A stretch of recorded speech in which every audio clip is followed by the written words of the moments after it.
Hello, and thank you for joining us for the CVL Science Luncheon series. Today, I have the pleasure of introducing to you Dr. Hunter Ball.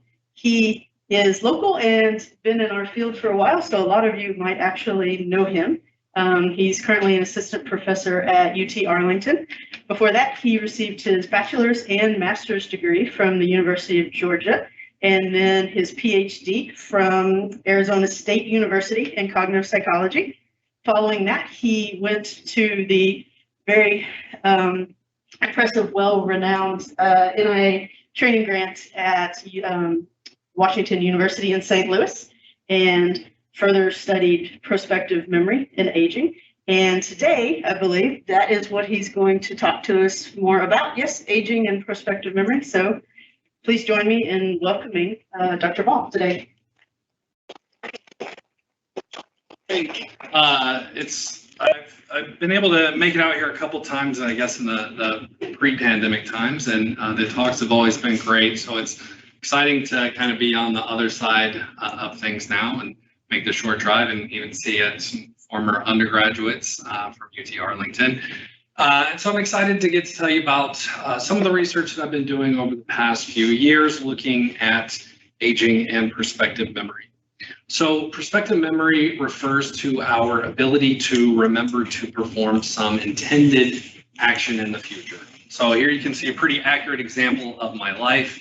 I form an intention in the morning, I get reminders throughout the day, and despite all these reminders at the end of the day, I realized I forgot to do the thing that I was supposed to do. Unfortunately, the real-world prospective memory failures aren't as benign as those that you see in the cartoon. Every summer you hear about a child that unfortunately gets left in the back seat of a car and winds up passing away. Surgeons will often leave surgical instruments inside of patients.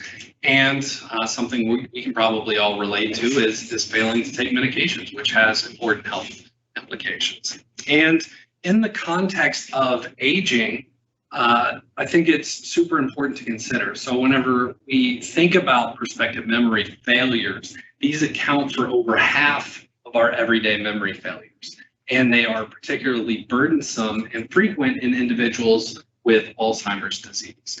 And so failures of prospective memory are associated with a variety of difficulties in everyday living, right? Things like remembering to take medication, managing your finances, like paying bills, maintaining social relationships, remembering to call your friend about their birthday. And so these prospective memory abilities are important for maintaining functional independence as you get older. And just FYI, feel free to interrupt if you have any questions, or I forgot to say that. So whenever we are talking about prospective memory,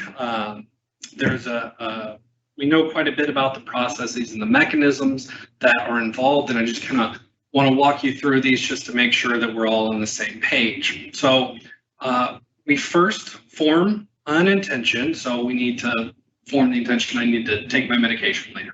So I need to remember what it is I'm supposed to take, when I'm going to take it, how many doses, right? And I can mentally imagine myself in the future, engage in prospection, think about the context in which I'm going to be. Then I have to maintain that information throughout some play. I don't necessarily need to be thinking about my intention while I'm at work if I can't fulfill it until later. And then once I'm in the appropriate context, I'm back at home and I'm walking around my house, I need to start monitoring the environment for the occurrence of these prospective memory targets that will elicit retrieval of the intention. So I need to look for the medicine bottle that'll allow me to remember to fulfill that intention. And there are a host of individual differences, factors that can contribute to prospective memory. These are things that I'm interested in, as well as others, things like motivation, metacognition, compensational strategies. But today I'm going to talk about specifically cognitive control ability, specifically focusing on this intention retrieval phase. So this ability to engage in controlled processes to monitor the environment. And how we take kind of these real world prospective memory phenomenon and study them in the lab is through a fairly simple procedure. And I just want to walk you through this because I'm going to be using this procedure in pretty much most of the experiments that I do. So we have participants in a control block, a baseline block, just perform some ongoing task, like a lexical decision task. So this is made to simulate kind of everyday activities that you might be doing. So you, here in a lexical decision task, you just decide, is this a word or a non-word? So you table, that's a word, Stirk is a non-word, and so forth.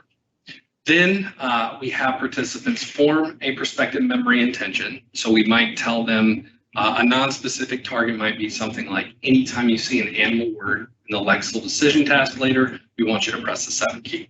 Alternatively, we might give them a specific intention. So anytime you see the word dog. So they, after some delay, some distracting task, they perform the prospective memory block with the lexical decisions where these targets are embedded.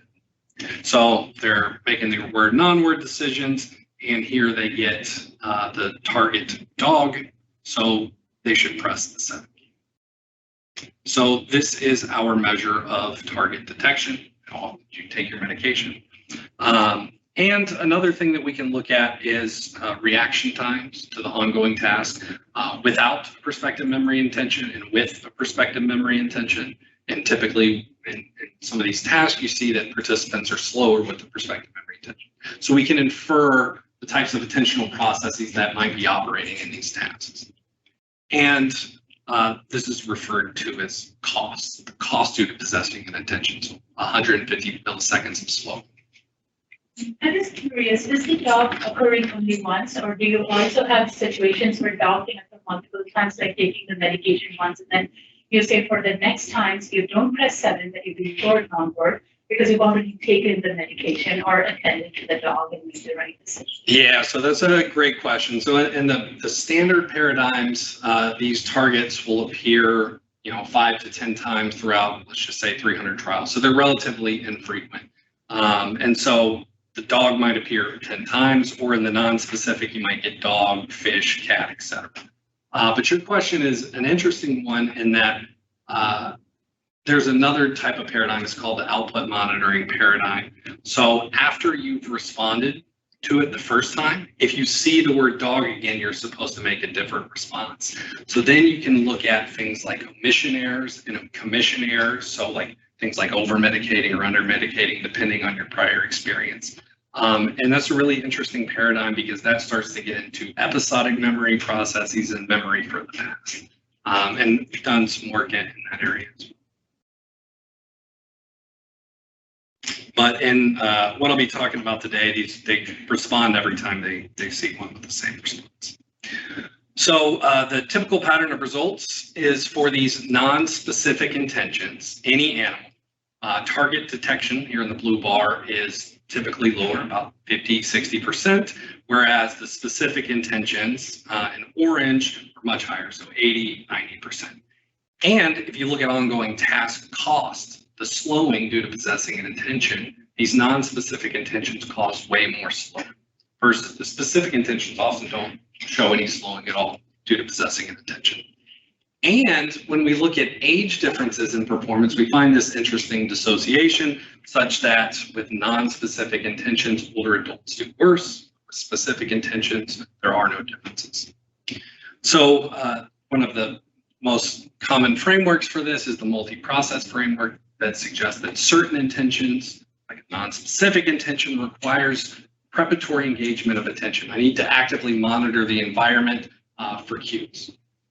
However, other processes can also operate spontaneous retrieval, so a kind of more automatic retrieval of the intention, perhaps due to something like a discrepancy signal that feels a little funky and causes you to search memory for why this occurs. So for those of you not familiar with prospective memory, but maybe more familiar with cognitive control more generally, this might sound kind of eerily familiar to the dual mechanisms of control framework. So the dual mechanisms of control framework suggests that cognitive control can operate via two distinct functionally independent processing modes. So proactive control involves the top-down sustained activation of goal-relevant information prior to stimulus onset, whereas reactive control is a bottom-up reactivation of goal-relevant information following stimulus onset. And the dual mechanisms of control framework posits that various situational variables or individual differences factors might increase reliance on proactive versus reactive control processes. So here you can see someone high in proactive control that forms the intention that I need to remember to get groceries at the end of the day. You can't really read this. They're actively maintaining it throughout the day. So whenever they get the notification at the end of the day, would you like to join a meeting? She says no and promptly goes and gets groceries.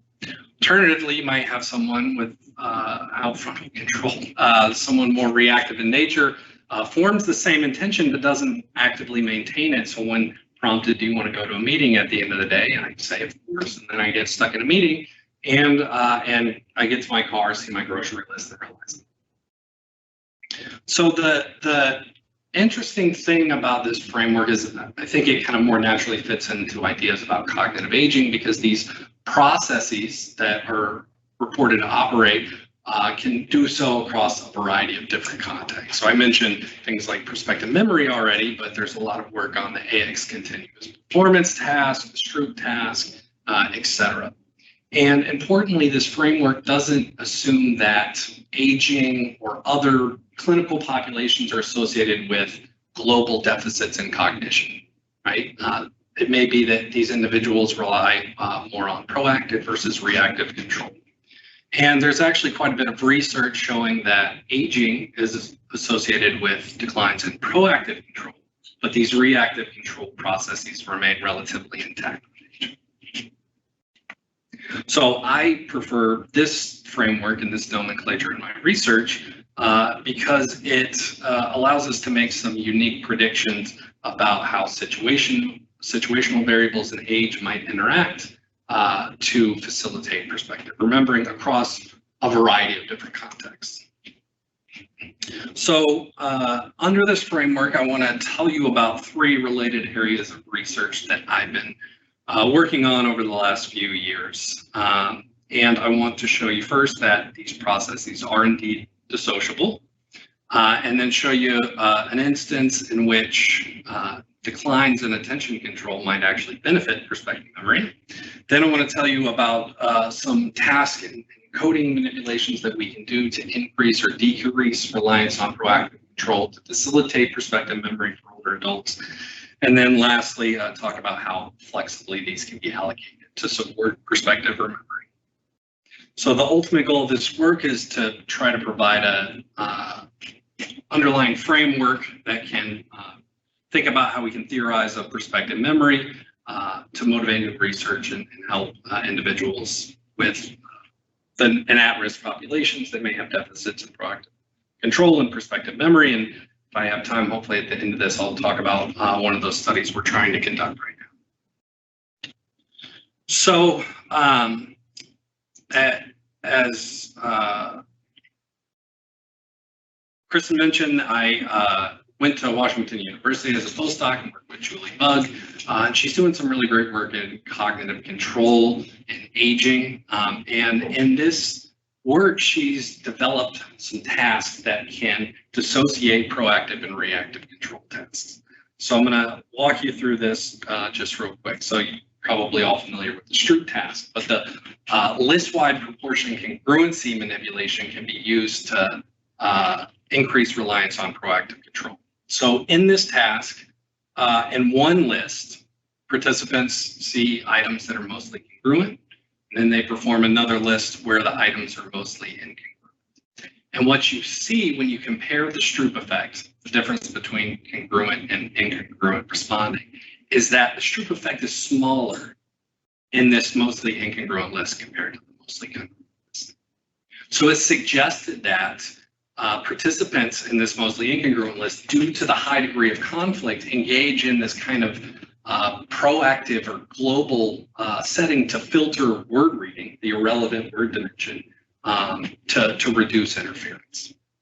Alternatively, there's an item-specific manipulation where certain items within the list are mostly congruent, certain items within a list are mostly incongruent, but the overall list congruency is 50%.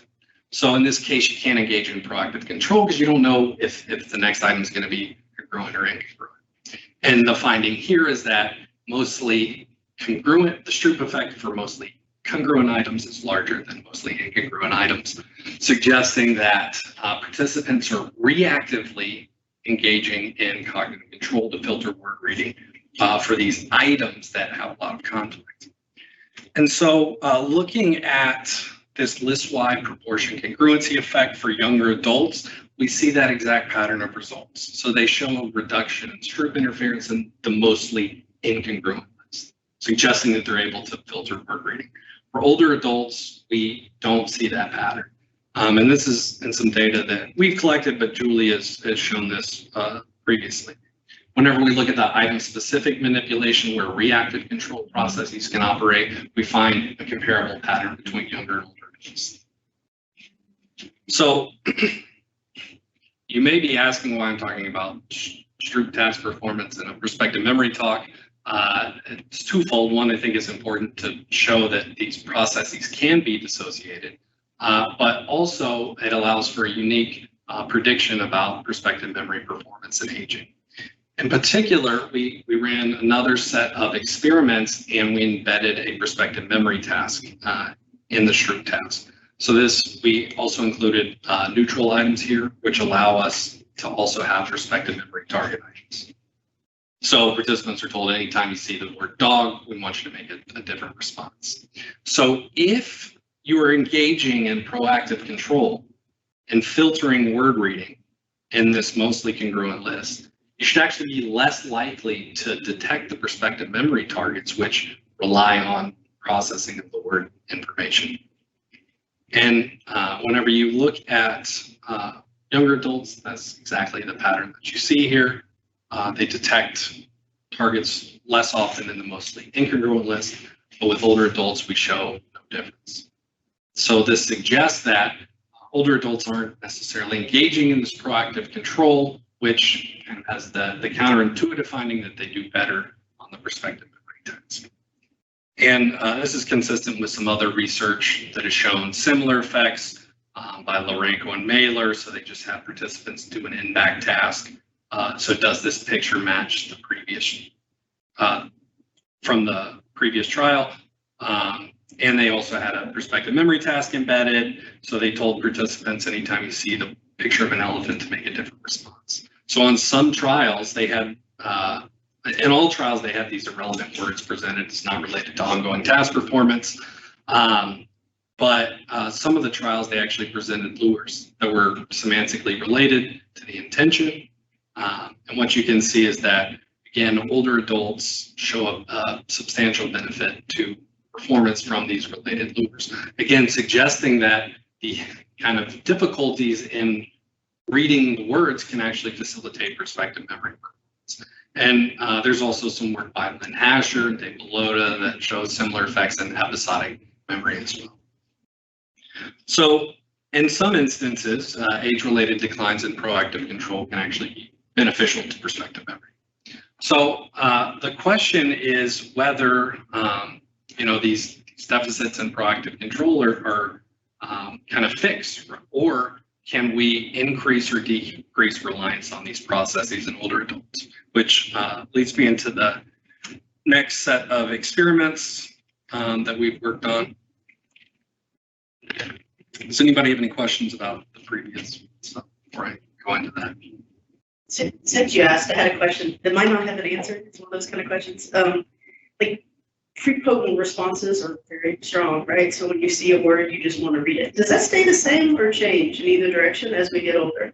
I know inhibition declines, but just you see a billboard when you're driving on 75, your brain just reads it, right? That's just that prepotent response. Does that change with age? Yeah, I mean, the kind of prepotent responding seems to remain relatively intact as far as I'm aware of. Obviously, perceptual processes and discrimination processes might decline, but that prepotent responding is still remains intact. And so, in combination with the deficits and the restraint or the inability to kind of inhibit that prepotent response causes increases in these error rates. Okay, thanks. So it's generally assumed that these prospective memory deficits that we often see, particularly with the non-specific targets, occur because older adults are less able to actively maintain this prospective memory intention while also performing difficult or demanding ongoing tasks. And consistent with this idea, previous research has shown that if you just kind of reduce ongoing task demands, this benefits older adults' performance. But interestingly, there has been some work showing that various instructional manipulations, so just having participants perform or engage in proactive control, increases top-down attention control for older adults in the AX continuous performance task. And so this suggests that it's not necessarily the case that older adults can't engage in proactive control. It's just that they may not self-initiate this processing whenever it's not important or relevant to the task. And so we were interested in whether or not we could use similar types of manipulations, situational variables, to improve prospective memory for older adults. And so you can imagine different types of prospective memory intentions might have different subjective values or importance, right? So remembering to take heart medication might be more important than remembering to take cough medication. So I might devote additional resources to making sure that I take my heart medication. So we had participants come in across in two different groups, and we manipulated in one condition the prospective memory importance. So we told participants simple instructions. It's more important for you to detect every animal than it is for you to do well in the ongoing task. And in the other condition, we just did the opposite. It's more important for you to do well on the ongoing task than it is for you to detect every animal. I have this starred here because these are kind of standard instructions that we use. So in all these tasks, we refer to the ongoing task as the primary task, and the prospective memory task is always introduced kind of secondarily. So this is kind of a baseline of what you'd expect. We also were interested in looking at prospective memory costs. We fit the drift diffusion model to the data. I'm not going to talk about this, but if anybody is interested in this, I'd love to talk about it later. This was work with Andy Ashenbritter, who was a former grad student of data load. So when we look at the younger adults over here, we don't see much of a difference in prospective memory performance, regardless of which task was emphasized, the prospective memory importance or ongoing task importance. But when we look at older adults, we can see a clear benefit in prospective memory in the prospective memory importance condition. And they actually come up to levels that are similar to that of younger adults in either of the other conditions. I'm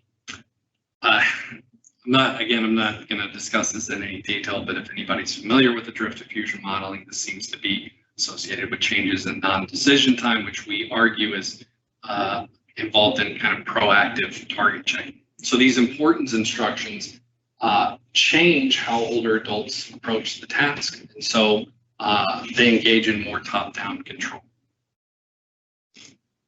So again, this suggests that it's not the case that older adults are just simply unable to engage in proactive control. They just may not self-initiate it under certain scenarios. The other way to improve prospective memory is to reduce the need to engage in these demanding processes. And some of the work in my lab that we've been interested in looking at recently is cognitive offloading. So I may have a prospective memory intention. I can write it down on a Post-it note, or if you're like me, I put everything in my email calendar, and it sends me a notification, and that allows me to reactively engage and fulfill my prospective memory intention. And there's a growing body of literature to suggest that prospective memory offloading can be particularly beneficial for older adults or younger adults. A lot of this work is by Sam Gilbert. However, there's only 2 papers that exist so far in the literature using lab-based tasks and looking at prospective memory offloading in older adults. And both of these studies show that offloading is beneficial for both younger and older adults. But even when participants are allowed to offload, the differences between younger and older adults still remain. So one possibility is that these offloading is optional. So participants may simply have metacognitive difficulties in understanding which tasks they need to offload for. So it remains an open question of whether and how offloading can benefit prospective memory. So we've actually been trying to develop some paradigms that are kind of more traditional prospective memory paradigms, just like I've described previously. So here's a no reminder condition. They're told you need to remember to respond to dog, so it's just like I've described previously. In the reminder condition, very simple. We just present the targets that they're supposed to learn at the top of the screen throughout the duration of the task. So here, because the reminders are always present, it's kind of a forced offloading scenario, so it kind of reduces any metacognitive biases people might have in choosing whether or not to rely on these reminders. I will note that in the actual task that these are kind of small, so you do have to saccade up to look at it. And so we can also manipulate load, so we can have 1 or 4 cues or targets, and in the high load, all 4 targets would be presented at the top of the screen. So the question is how do these reminders facilitate prospective remembering? Is it that they reduce demands of maintaining the intention, or does it kind of promote more automatic retrieval of the prospective memory intention? And to do that, sorry, real quick, we've now run a lot of different studies, as my graduate student Phil Pepper, showing that reminders seem to be particularly beneficial under high, which maybe isn't necessarily all that surprising. It's at least what the reviewers say, but I still think it's pretty important. But we started to dig a little bit deeper, and we currently have a study ongoing looking at pupillometry and eye tracking during this prospective memory task with younger and older adults. And pupillometry is an interesting way to look at cognitive processes that are otherwise not always observable from our standard reaction time measures. And pupil size is an indirect index of the functioning of the locus coeruleus norepinephrine system, and is critical for cognitive functioning in aging. And there's some research that suggests that greater locus coeruleus neuron density is associated with things like cognitive reserve, less cognitive decline across age, and so forth. And so this suggests that locus coeruleus integrity may be a protective factor against cognitive decline. So I think this is kind of an interesting area of research to look at. And so what we can do is look at either tonic or phasic pupil size, which can be used as an index of attentional effort. So we know that pupil size increases with things like greater attentional demands or greater memory load or greater subjective value. So presumably reminders should reduce those demands. And so we can look at this 2 different ways. So one way is to look at pre-trial sustained attention processes. So if I'm maintaining a prospective memory intention, that should be active throughout the entire task. So we can actually look at the fixation period between ongoing task decisions when nothing's happening and show that pupil size is larger in one condition versus the other. So if reminders benefit or reduce the amount of maintenance that needs to be required, we should show lower pupil size during this period. Alternatively, we can look at task about pupillary responses, specifically following target retrieval. So on the target trials, is pupil size smaller for reminders than no reminders?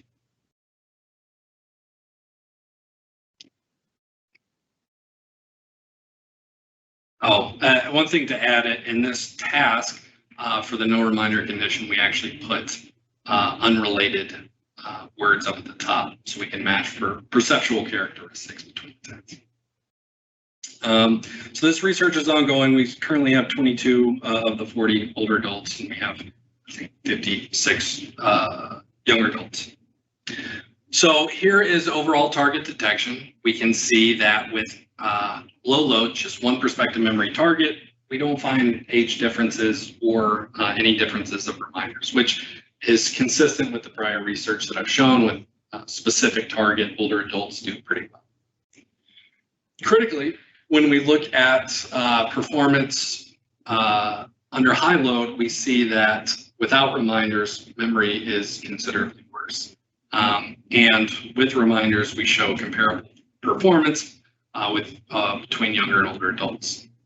So this, again, suggests that reminders help. The one, I guess, peculiar finding of this data is we don't show age differences without reminders under high load. We'd expect older adults to be a little bit lower here.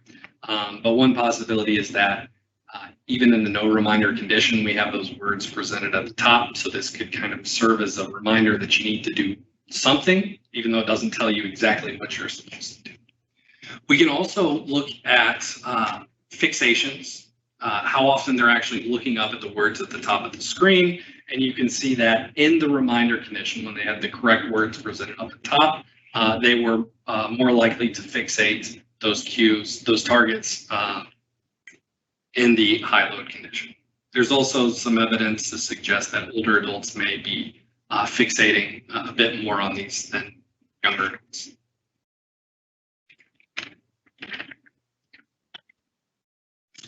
So we can look at pretrial attention, so the mean pupil size during this kind of fixation process, whenever nothing's happening. I'll note that the pupil variables are standardized within an individual. This is because older adults have lower resting pupil sizes. So this puts them on the same scale. These results aren't extremely clear to see, but two things to note is that there's an interaction between load and reminders. So the reduction in pre-trial attention is greater under high load than low. There's also an age by reminder interaction, such that without reminders, older adults are showing greater pre-trial pupil sizes than younger adults. But with reminders, that effect goes away. So this suggests, at least initially, that these reminders may be beneficial for older adults because it reduces the demands associated with maintaining the prospective memory intention throughout the entire task. We can also look at the task about pupillary responses, specifically on the target trials after successful retrieval of the intention. This is collapsed across load and reminder conditions because it doesn't influence performance. And we can see, although older adults show a little bit shallower peaks, these aren't statistically different. So kind of these reactive processing following stimulus onset doesn't differ by age. So the dual mechanisms of control framework posits that subtle situational variables can change reliance on proactive and reactive control. We show in these studies that some results consistent with that idea. So it seems to be the case that with standard instructions that we do, emphasizing the importance of the ongoing task or presenting participants with a lot of prospective memory targets, that older adults may not have the necessary processing resources or strategies to effectively engage in top-down maintenance of these goals. But using simple encoding strategies, so emphasizing the importance of the intention or offloading, can mitigate age-related declines in prospective memory. Maybe this is the appropriate time to ask this question. It seems to me that your load manipulation confounds prospective memory with keeping track of the number of items that have to be monitored for. So I could be an old person who's really good at proactive control, but I don't have a very good short-term memory. So I know that I've got to look out for cues, and I'm doing a great job of doing that, but I can't remember what the cues are. So of course you would expect then that you would get differential benefit. Not that you found it, but you would perhaps expect to see differential benefit for reminders under that condition. So it seems to me that I'm not quite sure what the load manipulation is supposed to be doing. It's clear that older people can maintain a prospective memory set because they do really well in the single cue condition. But if you are having trouble remembering 4 cues, you're going to look like you don't have very good prospective memory, when in fact you could have really good prospective memory. You just can't represent multiple cues in memory at the same time. Yeah, and I think that that's a great point, and that's something that we've been thinking about. So the very beginning, I mentioned that the process model of their memory components, the storage components of remembering all the things that you're supposed to do. So I have to remember these 4 specific targets. Mm-hmm. There's also the attention component, just that needs to help you remember that you need to do something, right? And so I think kind of what you're suggesting is that the offloading could potentially influence the attention processes or the memory processes, and it's not clear exactly what is going on there. Right. So the reason I asked the question is that you framed this in terms of investigating cognitive control. It seems to me it's investigating memory capacity. And I have a follow-up on this. So when you first presented it, but when you first presented it under the premise of proactive and reactive, we have to remember that in task switching and Stroop, the memory load is always consistent and constant between the 2 types of condition. Whereas here, when you're trying to pull out different types of animals versus when you're just doing dog matching, it seems like perceptual match or like a simple match task for one condition and another condition, you're thinking of this massive list in episodic memory of all these different animals, and you're pulling out the relevant animals. Again, referring to this idea that maybe this is could be a potential retrieval versus matching issue, and it's maybe not so much about reactive versus proactive because the set size is not similar. Sure, and I think that those are great points. And again, these are kind of things that we've been thinking about. There is some work looking that you can use multinomial modeling. There's been used a lot in prospective memory that uses these same types of tasks, and you can derive parameters that are associated with the preparatory attentional component, as well as the memory kind of parameters associated with that. It seems to be, at least in that research, that load manipulations influence both. And so how we dissociate between those two is going to be a little bit difficult. And actually in the review process, something similar has come up. So I think one thing to think about in terms of kind of just the basic kind of perceptual matching processes is we can also use non-specific targets, so categorical intentions. And here there's no perceptual matching because you're looking for any animals, so you don't have a perceptual matching process. And in this case, and you can also manipulate load in that task as well. So you can have one categorical intention or 4 different categorical intentions. And when we do that, at least in the behavioral data, we show kind of an identical pattern of results. And so here we argue that it is more associated with attentional and preparatory processes than kind of this using specific cues here.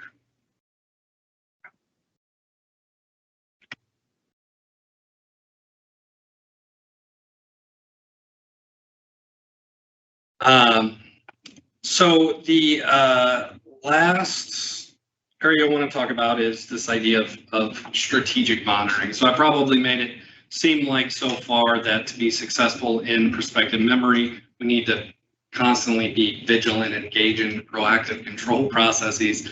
But that's kind of far from the truth. We have a multitude of prospective memory intentions every day. And so if we're just constantly actively maintaining these things, we're never going to get anything done.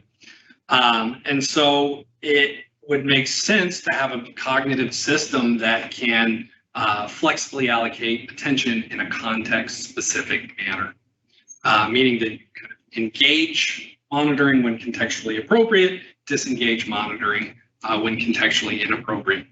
And that's when I talk about strategic monitoring, that's what I'm referring to. So I might have formed an intention to give a message to Dr. Kennedy, and here the contextual cues might be something like gender information or location information.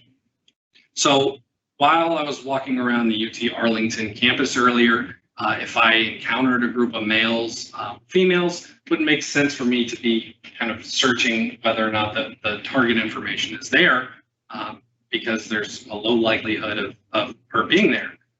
Even whenever I showed up in the building, if I'm walking through the hallway and encounter a group of males, I don't need to engage monitoring. However, if I see females, then I can start determining whether or not this is the target information or not.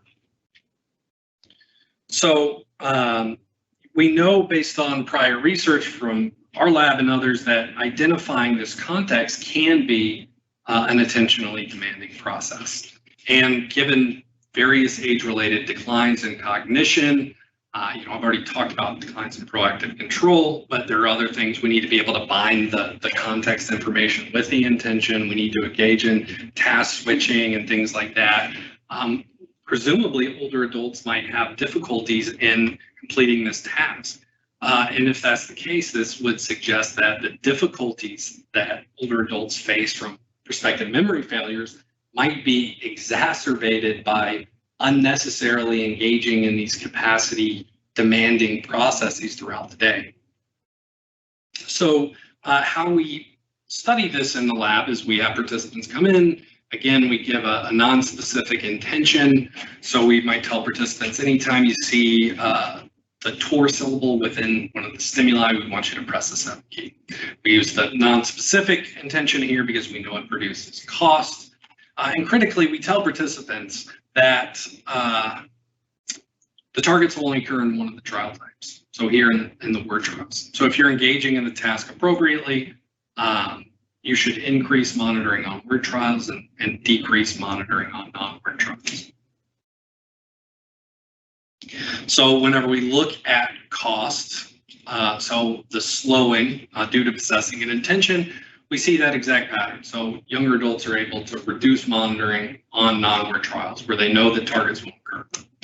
We look at older adults, we show the exact same pattern. We've replicated this across 4 or 5 different experiments. So why might this be the case? Well, like I talked about earlier with the Stroop task, in this procedure, participants can't predict what the next trial is going to be. They can't engage in kind of proactive processes. So here, participants may be relying on these bottom-up perceptual features. They see the word associated with the lexical decision, and they reactivate their goals following stimulus onset to engage in monitoring. So we wanted to run a different task that presumably can place more demands on proactive processes, preparatory processes. So here we use the similar procedure. We tell participants that the targets are only going to occur in red trials, and the red and blue colors alternate in a predictable manner. So participants can anticipate that I'm about to be in the expected context. And so again, if you're engaging monitoring appropriately, you increase on red trials, decrease on blue trials. And previous research by Lorenko and Mailer has shown that when participants encounter the unexpected context, they quickly deactivate monitoring. This is maintained throughout the task, but then they show this preparatory reactivation of task goals at the end of the block, which can't be explained by bottom-up perceptual features, suggesting that they're engaging in proactive or preparatory processes in anticipation of encountering this expected context. And so we looked at this in older and younger adults. Kind of hard to see. The younger adults are the line on the bottom, older adults on the top. You can see that both groups quickly deactivate monitoring, maintain this throughout the kind of entire block. And the one primary difference is that it's not super clear, but we do show with the younger adults that they engage in this preparatory reactivation. So they're slower on trial 10 than we're on trial 8, versus older adults don't show this same pattern of results. So these findings suggest that, kind of contrary to our initial intuitions, that older adults are able to strategically monitor just fine. And so we argue that this is due to the ability to rely on reactive control processes and just offload onto the environment. So whenever these contextual features signal expected or unexpected context, they can reactivate their task goals. But whenever kind of preparatory attentional processes are needed, older adults may not engage in this same type of proactive control. Any questions there? I gotta get through real quick. I have one last thing I want to show you, if I have just a couple of minutes, and this is an ongoing research that we're doing looking at prospective memory training. And particularly, we're interested in looking at improving prospective memory in healthy older adults and individuals with mild cognitive impairment. We want to kind of implement this training protocol before later stages of disease progression when these training is largely ineffective. So just to quickly go through this, what we have is participants come in, they do a pre-test and post-test of prospective memory tasks, and then they're assigned to a training or control condition. In the training condition, participants do things, 4 different things each week. They each take about 20 minutes. They watch an instructional video that teaches them about prospective memory, whatever strategy it is that they're going to learn for that week. Then the next day they do a computerized task where they get to practice that strategy, and then they have a homework assignment provided to them where they actually get to implement it with real-world prospective memory tasks. They do this again on day 3, and then they take a quiz that assesses their memory for this. And the control condition, they just listen to an audiobook and are quizzed on all 4 days. This strategy plus training, the strategy training plus task training was adapted from previous research that had shown that kind of this combination seems to be most beneficial. In particular, this was work by Julie Henry, Peter Rendell, and Skye McLennan, and they were graceful enough to share their videos and homework assignments. And we've also received a few MCI referrals from Monroe Cullum and Christian LeBeau at UT Southwestern. So this really is a team effort, but of course, if anybody else wants to send us some MCI referrals, we'd love to have some more. And just very quickly, here is the different things that they learned across the different weeks. So week 1, they just learned about different types of prospective memory information. So an event-based intention versus a time-based intention. Then in the subsequent weeks, they learned 2 different types of strategies. So week 3, they learned how to use reminder systems, on how to create a cue from something that doesn't exist. And I should note that all of this is done online. So the entire training protocol is online, which obviously reduces the amount of control that we have, but it makes it much more accessible for these individuals. Don't have to come into the lab multiple times, and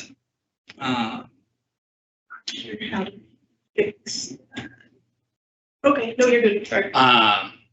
And obviously, we started this during the COVID pandemic, whenever we weren't allowed to interact with people, so wanted us to be safe. So here's an example of the website that they go to. Here's a video by Skye. and some of her graduates, research assistants, Rachel Pelly and Nick Kullitz. And I don't know if the sound. Well, these videos are beautifully well done. So it starts off each week rehashing some of what they learned previously, and then goes into some new topics. They indicate that they watched the task, and then my postdoc, Liz Weimers, has programmed some tasks that they can complete online that allows them to practice those strategies. And then finally, they have a homework assignment that just gives them an example, and they do it. So yeah, so that's our training protocol. We've only got 8 people in each condition so far. We have one MCI participant that's not included here. We have another one currently ongoing, and we're running a bunch of people right now.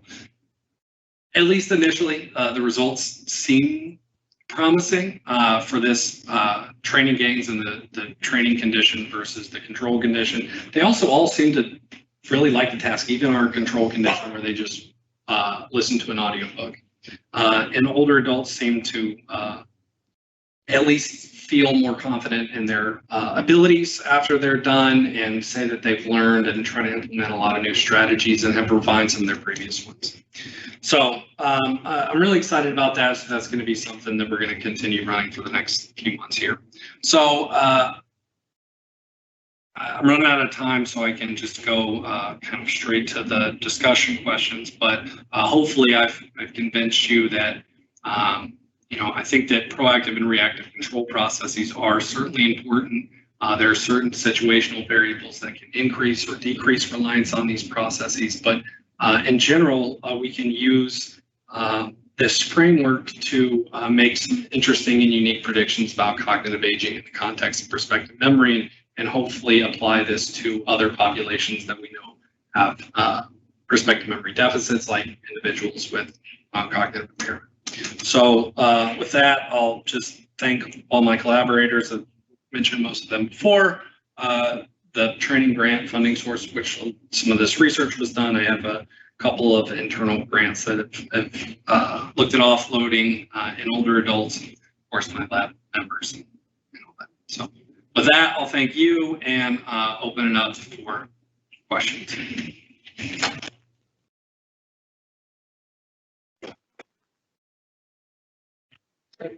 I guess I'll weigh in just to come back to something that you said during your talk, which is, in a lot of circumstances, particularly in everyday life, as you rightly said, we don't spend the day ruminating about having to go to the supermarket at 6 o'clock in the evening.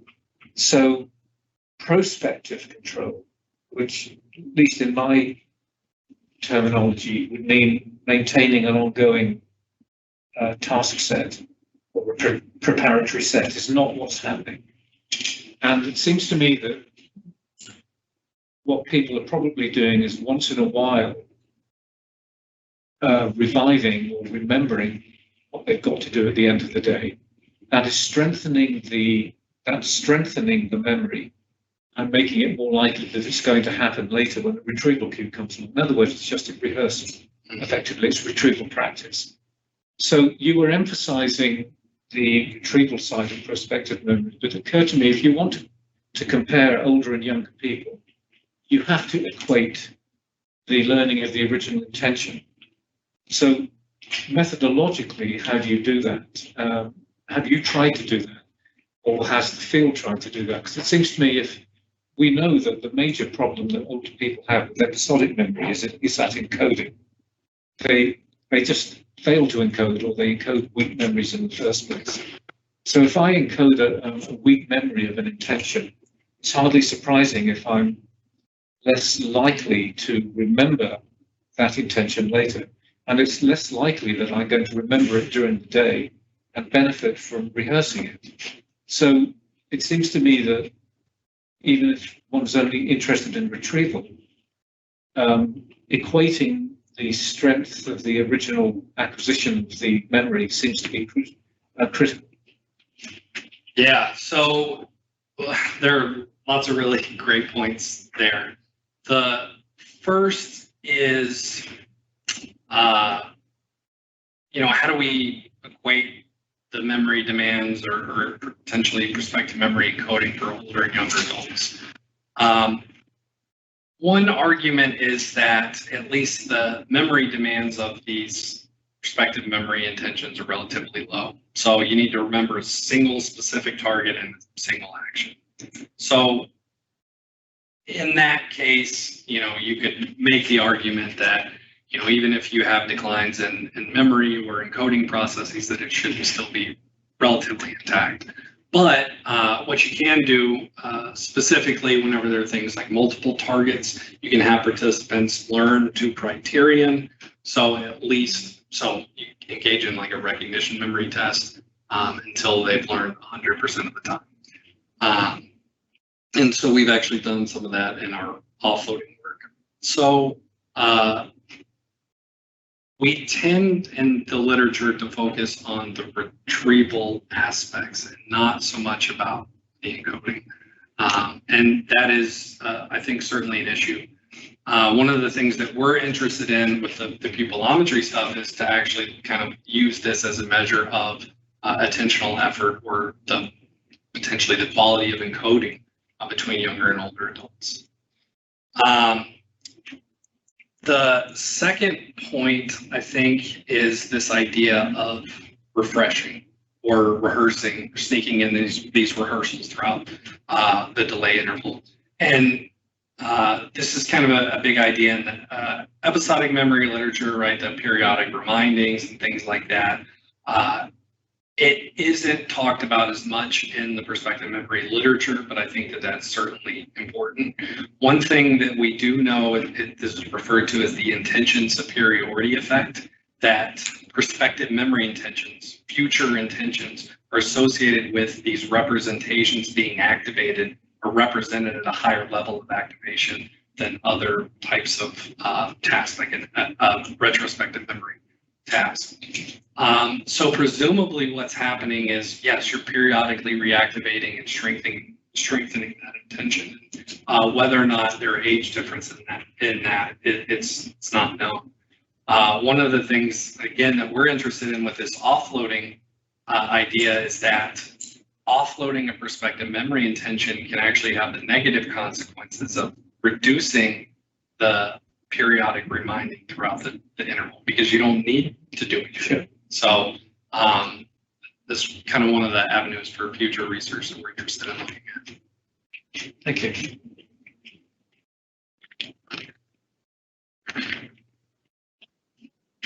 It's kind of one of my questions. I hadn't thought it through very well, but could we get overly crushed on offloading to where we're not as good at doing things without offloading anymore? I mean, I write on everything because I can't count on it to come back later.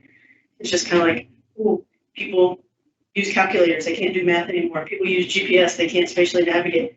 We get to a point where we like overposted our memory. Yeah. Success away. I don't know. I mean, and I think that's a really important question that is coming up a lot in the offloading literature is, how much is too much, and do these have long-term consequences? Well, a teenager these days, are they going to have kind of reduced memory performance whenever they're 75? There's this idea of use it or lose it. So yeah, I mean, I think there are a lot of important things to consider there. First, to the degree with which your reminder is reliable, maybe there's not such thing as too much, right? So if my calendar is 100% accurate, I don't need to ever engage my processing resources. The issue is whenever these things fail, right? And I've been here for 4 years. I've used my GPS for everything. So if my GPS doesn't work, I can kind of navigate throughout the world, but it's going to be very difficult for me. So yeah, I mean, there's certainly some issues there. I think there's also some work in maybe automation that suggests that there can be some skill decay from offloading. So certainly those issues can occur. But, I would make the argument that, offloading it is beneficial because then it does free up our capacity to do other things that we wouldn't otherwise be able to do. You have to remember to look at your offloaded output too, right? Well, yeah. Right? Yeah, so Not when you've got something that beeps at you. The monitoring's never gone. Yeah. Right? I mean, it's reduced, but I have to remember to go look at my Post-it note that I stuck somewhere. yeah, and so again, it's another important question of like, what's a good reminder? One that probably beeps at you at the exact moment, and won't shut up until you've responded to it. Interestingly, there is anecdote, at least anecdotal, it's probably experimental stuff, that if you overdo this, people actually reject it. So there's famous stories of people flying jets in overland where there's a lot of surface to air radars, and every one of them gives you a warning beep. So you're flying flat out, just getting beep, beep, beep, beep, beep.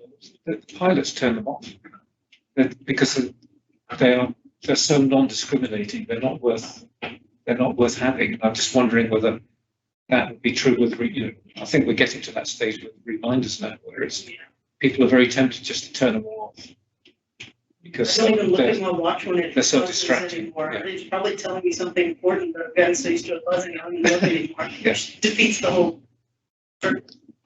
So it can get Yeah.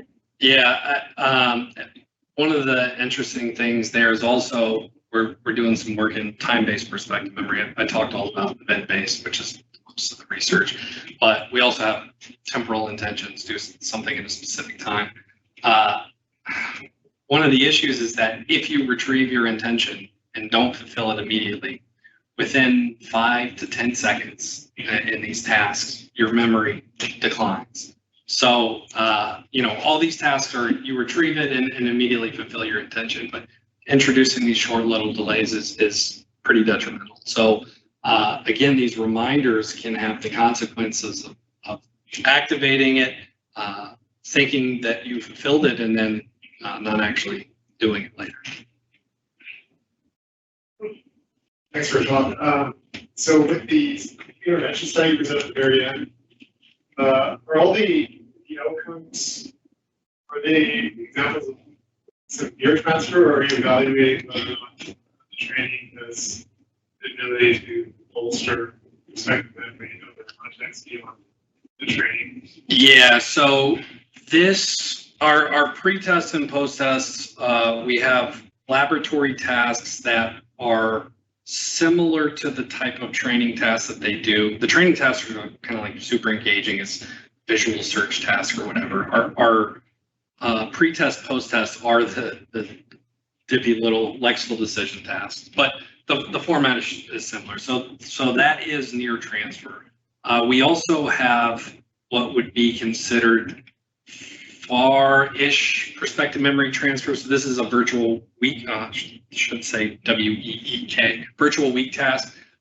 This is used a lot in the perspective memory literature. It's a little board game that they go around and practice in their little events that pop up.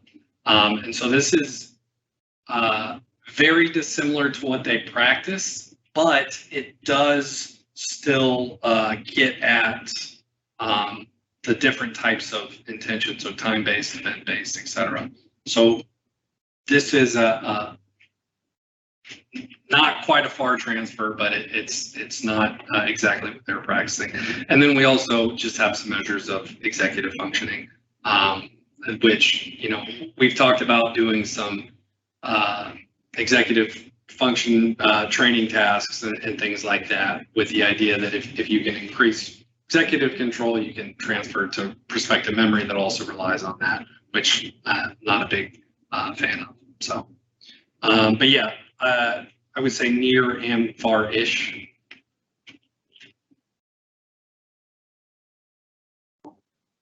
Do we have any questions from the online audience? No questions. Okay. More questions here? Okay, thank you so much.